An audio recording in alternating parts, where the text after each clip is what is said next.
Ассалаумағалейкум. Мысық жүрген жерде тышқан жүрмейді деп сенетін ағайын.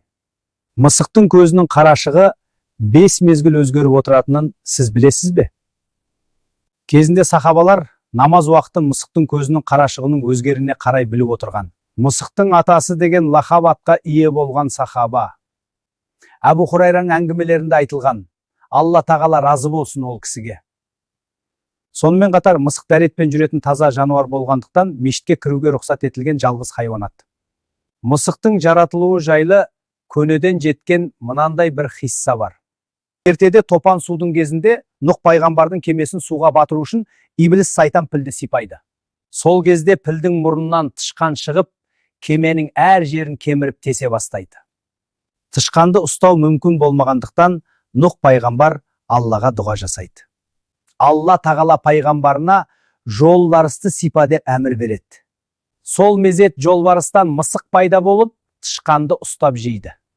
Нұх пайғамбар мысыққа разы болып, жауырынның жерге тимесін деп арқасынан сипаған екен. Содан бері мысықты қалай ұстап, жерге тастасаң да, жерге аяқтарымен түсетін болыпты. Ал піл өзі қанша дөңкеген алып жануар болса да, тышқан мұрнынан шыққандықтан одан қорқады екен.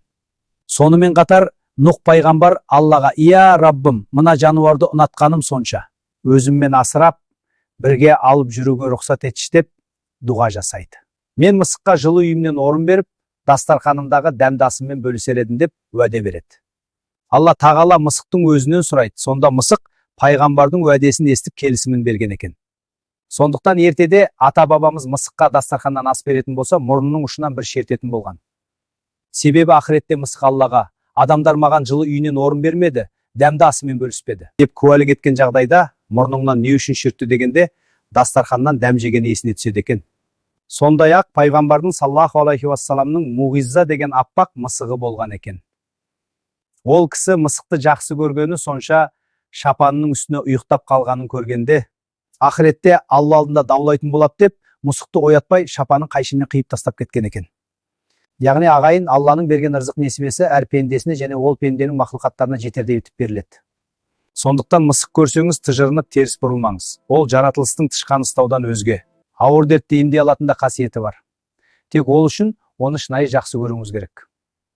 Сонымен қатар сіздерге айтыла бермейтін бір сырдан хабар бере кетейін. Егер біріңіздің ұлың не қызыңыз бастарын құрай алмай жүрген болса, балалаған мысықтың марғауларына жаңадан үй тауып беріңіз, сонда мұратыңыз орындалады. Бұл жайттер уақыт пен өмір тәжірибесімен дәлелденген. Алла тағала жар болсын баршамызға. Аумин. Ата, қымыз ішіңіз. Рахмет балам, Алла тілеуіңді берсін.